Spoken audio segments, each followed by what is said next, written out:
Assalamualaikum warahmatullahi wabarakatuh. Bismillah, Bismillah, walhamdulillah, wala hawla wala quwwata illa billah. Salatan wassalaman ala rasulillah wa ala alihi wa ashabihi wa mawala. Amma ba'du, fa ya ayyuhal muslimun, usi nafsi wa iyyakum bitaqwallah, faqad faza man ittaqa. Allahumma zidna ilman nafi'a warzuqna fahman wasi'a walhiqna bis-shalihin. Amin ya rabbal alamin.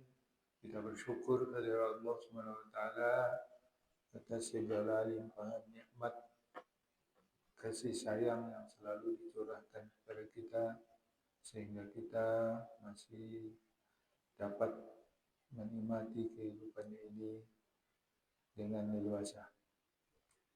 Salawat dan salam untuk junjungan kita Nabi kita Muhammad. Allahumma salli ala sayyidina Muhammad wa ala ali sayyidina Muhammad.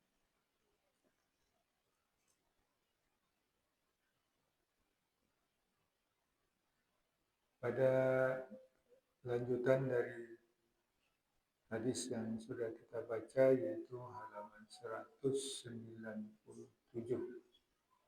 Hadis yang ke-504. Bab allazi yata'affafu. Bab orang yang menahan diri. Ya.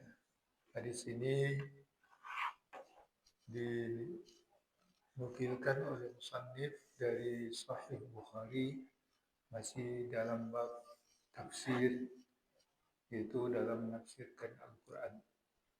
Bab tafsir masih dalam surat Al-Baqarah ayat 273, yaitu dalam tafsir ayat la yas'aluna an-nasa ilhafa.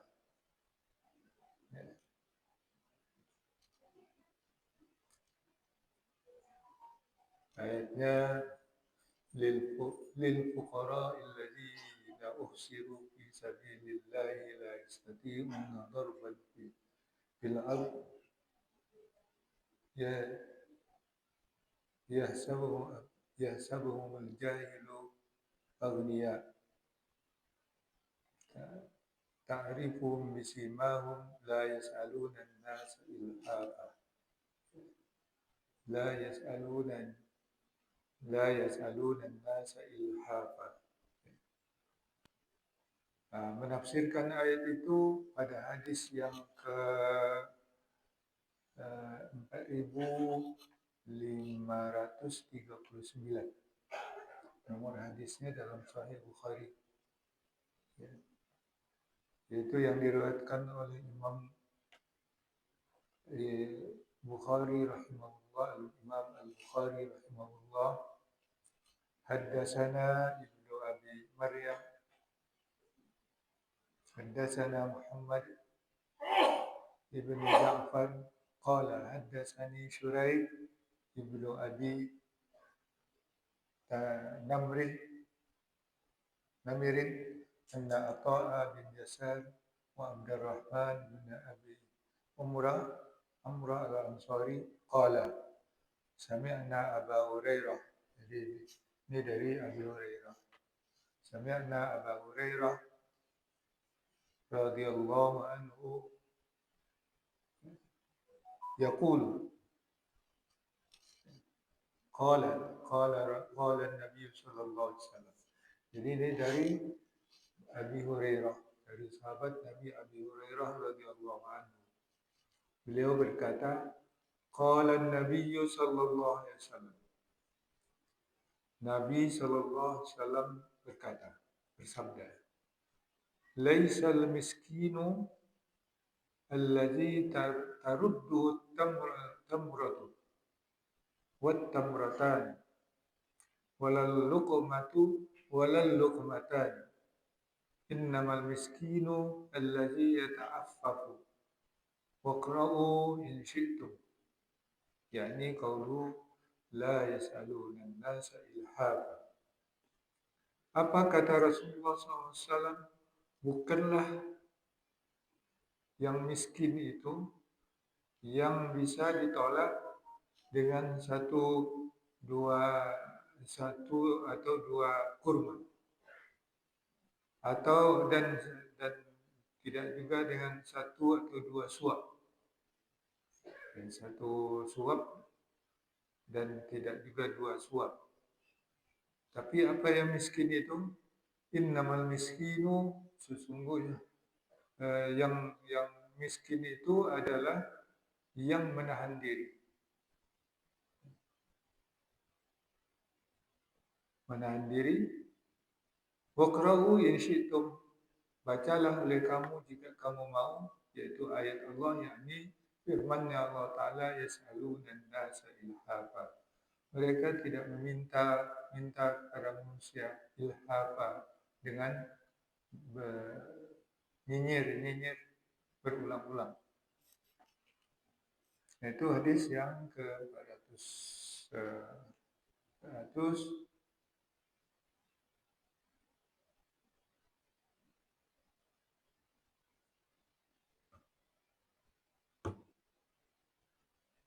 Sedangkan hadis berikutnya, bab al-yamin al-mudda' alaih.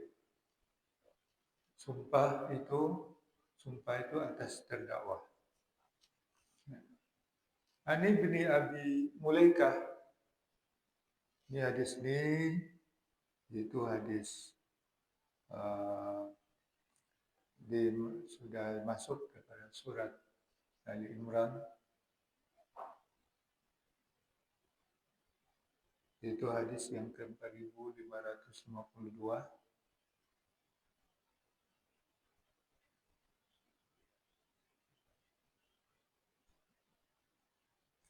Itu hadas, kata Imam Bukhari, hadasa Nasr bin Ali ibn Nasr, hadasana Abdullah ibn Daud, Ani bin Jurai, Ani bin Abi Mulaikah, dari Abi Mulaikah, dari ibni Abi Mulaikah. Apa ceritanya? Annam ra'ataini kanata takhrizani fi baitin aw fil hujrati, fa kharajat ihdahuma wa qad unfiza bi ishfa fi kaffiha, fadda'at 'ala al-ukhra, farufi'a ila ibni Abbas radhiyallahu anhuma, faqala ibnu Abbas, qala Rasulullah sallallahu alaihi wasallam, law yu'tan nasu bida'wahum la zahaba dima'u qaumin wa amwaluhum, zakkiruha billahi waqra'u alaihi innal ladzina yashtaruna bi ahdillahi wa imanihim samanan qalila ulaika la khalaqa lahum. Terusnya al-ayah. Fazakaruha fa'tarafat wa qala ibn Abbas qala an-nabiy sallallahu alaihi wasallam al-yaminu 'ala al-mudda'a alaih. Dari Ibnu Abi Mulaikah bahwa dua orang perempuan kanata takhrizan, keduanya itu menjahit, yaitu menjadi kulit untuk membuat tas, untuk buat kantong atau apa gitu. Takhrizan, menjahit fi baitin, di sebuah rumah atau dalam kamar. Maka salah seorang dari kedua perempuan itu keluar. Fakharajat, keluar salah seorang keduanya. Wa qad unfiza bi ishfa fi kaffiha, dan telah tembus dengan jarum jahit itu di telapak tangannya, tertusuk jarum. Fadda'at 'alal ukhra, perempuan itu menuduh kawannya itu yang melakukan. Lalu kawannya menolak. Ya, dia tidak mengakui itu dia yang melakukannya. Dia sendiri yang tertusuk. Farufiya ila Ibn Abbas radhiyallahu anhu. Lalu perkaranya diangkat, ya, nanti dibawa ke Ibnu Abbas radhiyallahu anhu. Faqala Ibnu Abbas, maka Ibnu Abbas berkata, qala Rasulullah sallallahu alaihi wasallam. Rasulullah sallallahu alaihi wasallam bersabda, kata Ibnu Abbas, "Lau yu'tan nasu bid'awahum." Kalau manusia diberi sesuai dengan tuduhan mereka, la zahaba dima'u qaumin wa amwaluhum. Niscaya hilanglah darah satu kaum dan harta mereka. Dan ingatkan oleh kamu padanya, kepada perempuan itu, terhadap Allah. Waqra'u 'alaiha, dan bacalah kepada mereka, innal ladzina yashtaruna bi ahdillahi wa imanihim samanan qalila. Sesungguhnya orang yang membeli janji Allah dan sumpah mereka dengan harga sedikit, harga yang murah, harga yang sedikit, mereka itu nanti di akhirat tidak akan mendapat bagian. Wala yukallimuhullahu wala yanzuru ilaihi yaumal qiyamah wala hum wala yanzuru ilaihi yaumal qiyamah wala huwa adzabun alim. Wala yuzakkihim walahum adzabun alim. Itu ayatnya yang dibacakan pada perempuan itu. Maka para orang-orang yang ada di sekitar itu, fazakaruha, mereka mengingatkan kepadanya, kepada perempuan itu, faktarafat, lalu dia mengaku bahwa dia tertusuk sendiri. Faqala Ibnu Abbas, maka berkata Ibnu Abbas, telah bersabda Nabi SAW, al-yaminu alal mudda'a alaih. Sumpah itu atas tertuduh.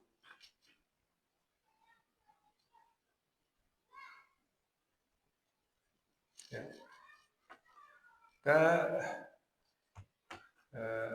Hadis yang pertama tadi, hadis yang ke-504. Ini adalah pernyataan Nabi atau penjelasan Nabi atau tausiah Nabi untuk harga diri. Jadi yang miskin itu bukan orang yang minta-minta, yang hanya bisa ditolak dengan 1-2 buah kurma. Minta lagi, dapat 1-2 buah kurma, pergi. Minta lagi, dapat 1 suap atau 2 suap. Nah, itu bukan orang miskin ya, seperti itu kata Rasulullah. Siapa yang miskin itu? Innamal miskinu alladzi yata'affafu. Ya saja, orang miskin itu adalah orang yang menahan diri dari minta-minta. Dia kekurangan, tak cukup, bahkan dapurnya tidak berasap, biarlah tetangganya tidak tahu. Tidak akan minta-minta dia, disembunyikannya, sambil dia terus berusaha.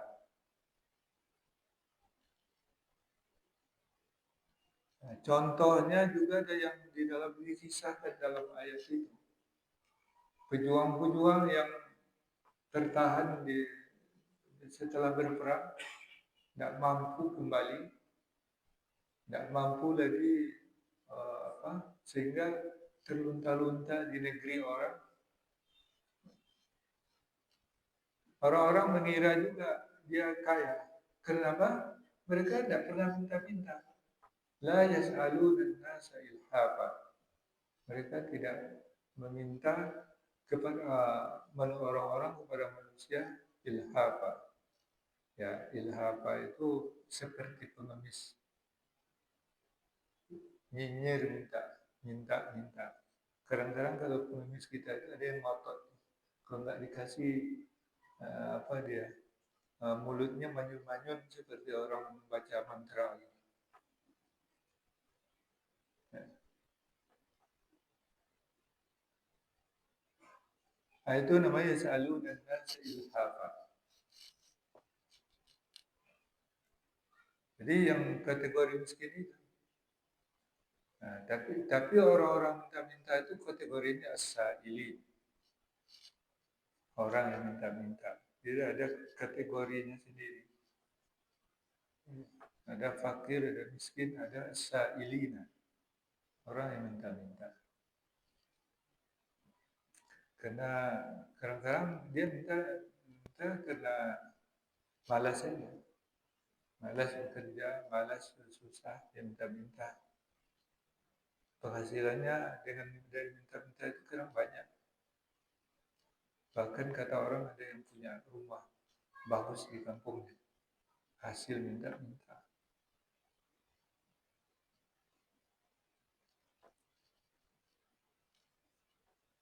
Namun bagaimanapun orang minta-minta itu tidak juga boleh kita lecehkan. Berilah orang minta-minta kalau kita mau berinya. Tapi Rasulullah SAW meminta umat itu punya harga diri. Sehingga dikatakan orang yang minta-minta itu nanti di hari akhirat dia akan berbangkit, kepalanya tinggal tengkorak. Dia bangkit, kepalanya tengkorak aja, tidak ada apanya, tidak ada kulitnya. Itu supaya umat Nabi Muhammad itu berusaha bekerja yang halal. Walaupun minta-minta halal juga, tapi yadul ulya khairun min yadis sufla. Itu ajaran Nabi. Tangan di atas itu lebih baik dari tangan di bawah. Lebih jauh-jauh lebih mulia memberi daripada meminta.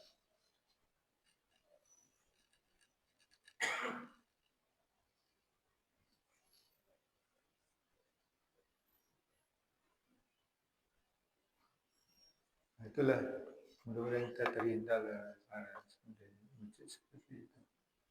Saya kira tidak ada kita. Tapi di realitas dalam masyarakat banyak kita lihat di lampu-lampu merah, di pasar-pasar, di apa, itu banyak yang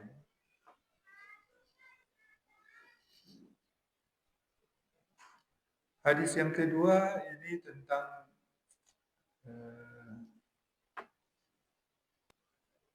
tafsir ayat yang itu alladzina yashtaruna bi ahdillahi wa imanihim samanan qalila ulaika la khalaqa lahum fil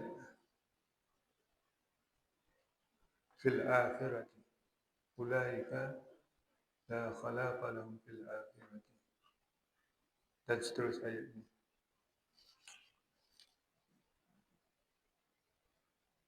Ini kasus dua orang perempuan yang bekerja sebagai penjahit kulit. Itu yang disebut dengan istilah kharaza yakhrizu, takhrizu. Ya. Kharaza yakhrizu takhrizani. Jadi kedua perempuan itu menjahit kerajinan. Tentu apanya itu jarumnya besar dan panjang karena menjahit kulit di sebuah rumah atau di dalam satu kamar. Yang penting mungkin di sebuah rumah dan dengan kamarnya masing-masing. Lalu salah seorang tertusuk jarum, alat jarum penjahit di telapak tangannya, tembus. Ya. Entah mengapa, entah dia ada sakit hati kepada kawannya, dituduhnya kawannya itu tadi yang menusuknya. Maka kawannya itu menolak, dia tidak melakukan. Lalu bertengkar. Nah itu ceritanya bertengkar. Lalu dibawalah kepada Ibnu Abbas. Jadi ini cerita di masa sahabat. Masa sahabat. Setelah itu oleh Ibnu Abbas, perempuan tadi yang menuduh tadi bersumpah-sumpah. Tapi dia tidak punya bukti. Hanya sumpah aja. Dan perempuan itu menolak.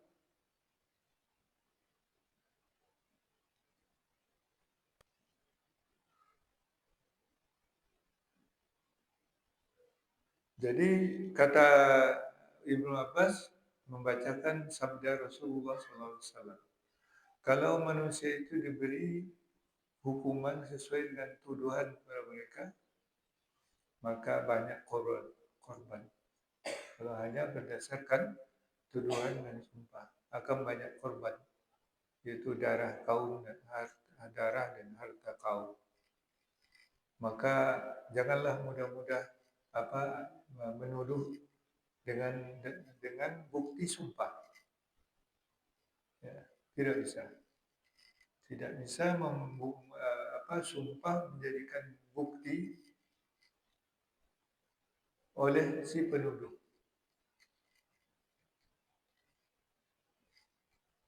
Itu yang dimaksud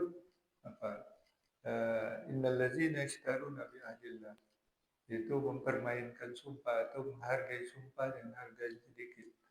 Jadi bersumpah untuk membenarkan tuduhannya. Maka setelah mendengar ayat dibacakan kepadanya oleh perempuan itu, lalu dia mengakulah bahwa memang dia tertusuk sendiri.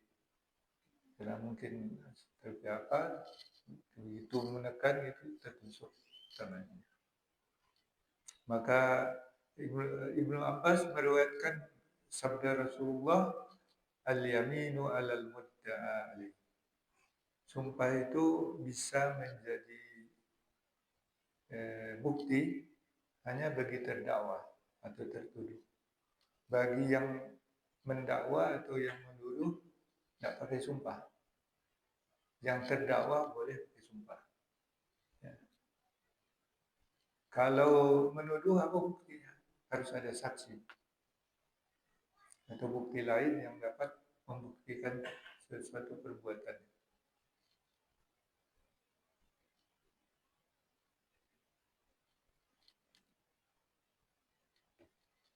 Nah, itulah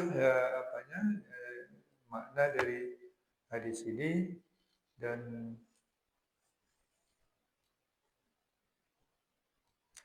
ini peristiwa juga menjadi pelajaran bagi kita, karena kebencian pada seseorang kadang-kadang bisa membawa menyeret kita untuk mencelakakan orang itu.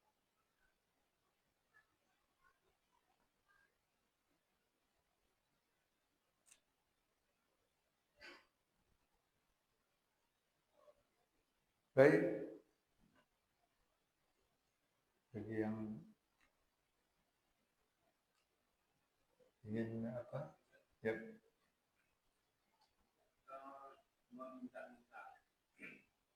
Kalau yang menahan kita tidak tercatat atau tidak didata, tidak yang wajib atau tidak yang berkaitan dengan tadi, bagaimana caranya supaya orang tahu bahwa itu mereka wajib atau mereka layak untuk dibantu. Nah, inilah pendataan. Kedua, model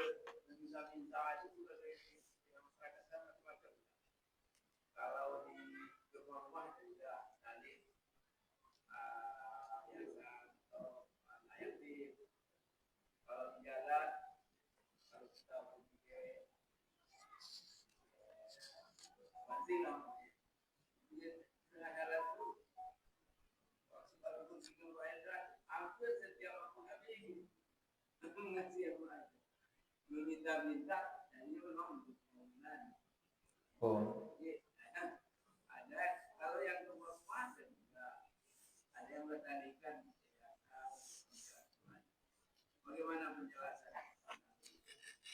iya. Jadi ta'affuf menahan diri dari minta-minta. Jadi penguasa, Pak RT, Pak RW harus mengenali, ya kalau sekarang ya, kalau dulu keliling, pejabat itu keliling ya untuk mengetahui keadaan apa ini, yang miskin. Tidak ada orang minta-minta, tapi keliling. Satu kali Umar bin Khattab keliling, terdengar anaknya menangis, ya, karena kelaparan. Dia mengoceh ibu itu, ini tanggunglah Khalifah Umar bin Khattab, dosa yang tidak memperhatikan rakyat. Didengar oleh Umar bin Khattab. Jadi dikenali satu-satu. Tentu kalau sekarang ini tidak mungkin lah pejabat itu, tapi kan ada apanya, kades apa-apanya itu, kalau memang mereka betul-betul bekerja, lurah ya, atau kepala desa mendata mana yang mampu, yang tidak mampu, kan tahu itu. Yang mampu tidak mampu itu tahu,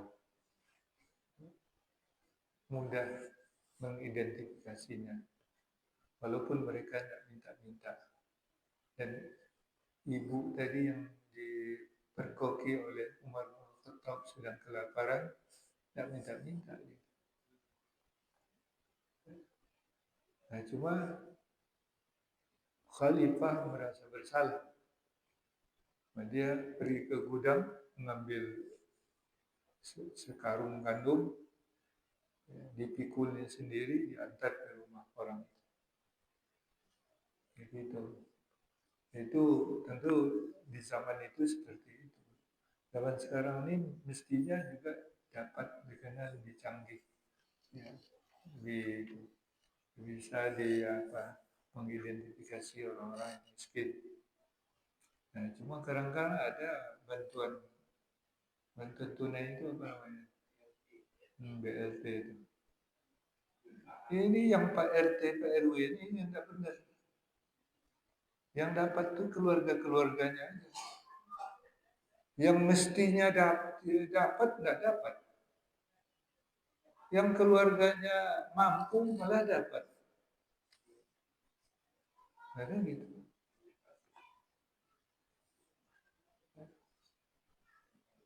Kemudian yang sumbangan-sumbangan untuk dana yayasan, pembangunan masjid, tidak masalah kalau memang betul jujur. Tapi pertanggungjawabannya seperti orang minta apa itu, laporannya seperti apa? Ya. Dia banyak penipuan, ya, dalih meminta.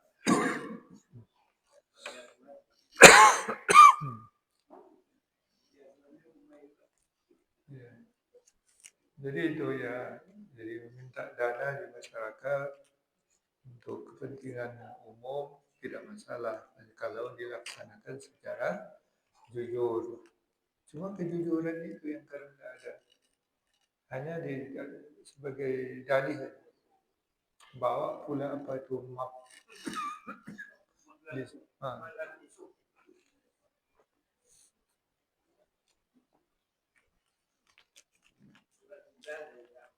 Ya.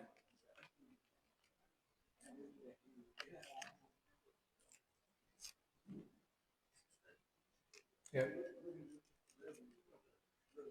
Apa jadi apalagi yang belum terjawab dari pertanyaannya, itu dua kan, yang minta-minta untuk yayasan, untuk pembangunan itu jalan itu banyak. Ya, ya, kadang-kadang memang ada terlihat bangunannya itu terbengkalai. Kalau untuk memang semata-mata untuk pembangunan itu tidak masalah. Cuma kan tidak tidak patut juga dilihat orang. Ya terlihat betul orang-orang di sekitar itu tidak ada yang sehingga harus minta-minta untuk bangun. Ya,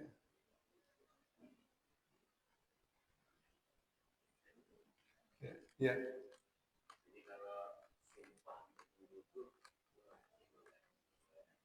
ya.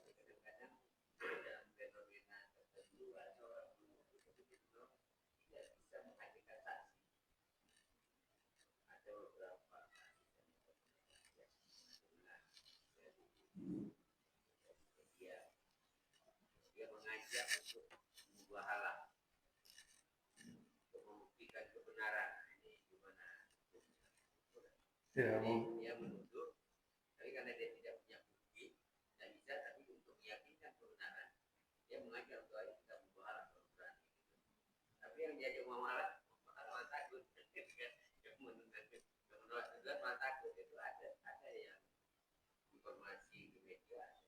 iya, mau ada.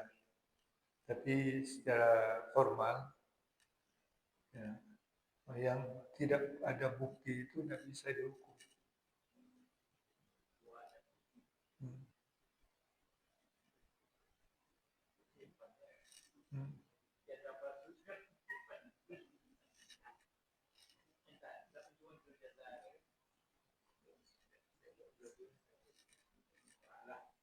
Ya. Kalau ijazah palsu itu kan sudah ada analisis teknologinya kan, forensiknya.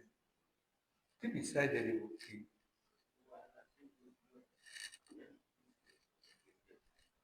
Mubalah itu mungkin informalnya, secara informal.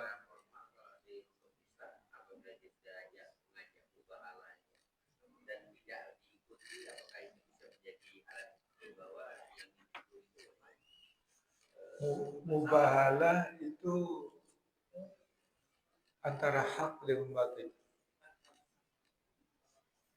Jadi apabila bertemu antara hak dengan batil,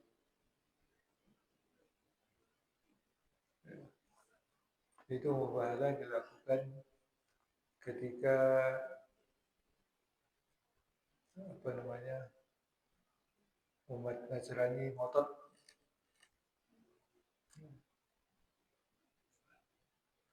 dengan kepercayaan mereka, maka Rasulullah mengajak mubahalah.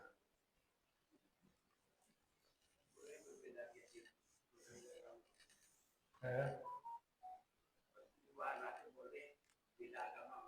Iya, memang beda agama.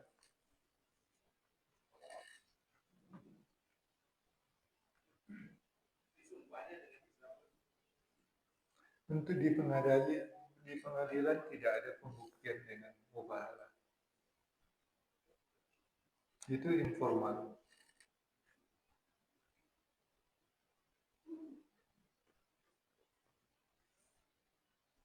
Itu sumpah itu sama dengan talain. Itu mubahalah itu kan talain, melaknat. Siapa yang berbohong akan kena laknat. Tapi pengadilan tidak bisa menghukum, tidak bisa memutuskan bahwa setelah uh, mubahalah atau apa setelah mubahalah ini tidak bisa diputuskan bahwa inilah yang bersalah. Nanti menunggu keputusan Allah. Karena tal'in dia mubahalah itu isinya tal'in, apa mendapat laknat dari Allah siapa yang berbohong. Pihak mana yang berbohong? Bagaimana hakim memutuskannya kamu bersalah? Karena sudah digantungkan kepada Allah SWT. Jadi menunggu nanti siapa yang kena laknat, dialah yang berbohong. Jadi mubahalah itu tidak bisa memutuskan perkara.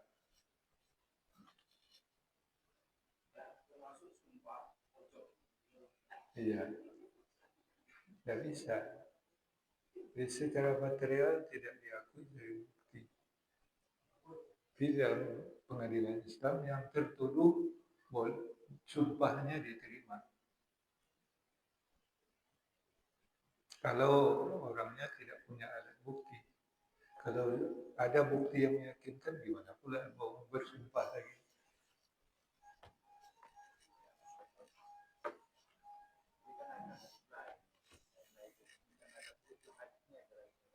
Hmm. Hmm. Itu di riwayat Muslim. Ya itulah sudah karena waktu sudah masuk Isya, kita cukupkan, mudah-mudahan itulah salah di antara hadis yang kita baca, mudah-mudahan dapat menjadi pedoman bagi kita. Amin ya rabbal alamin. Subhanakallah yang asyhadu an la ilaha illa anta astaghfiruka wa atubu ilaik. Wassalamualaikum warahmatullahi wabarakatuh.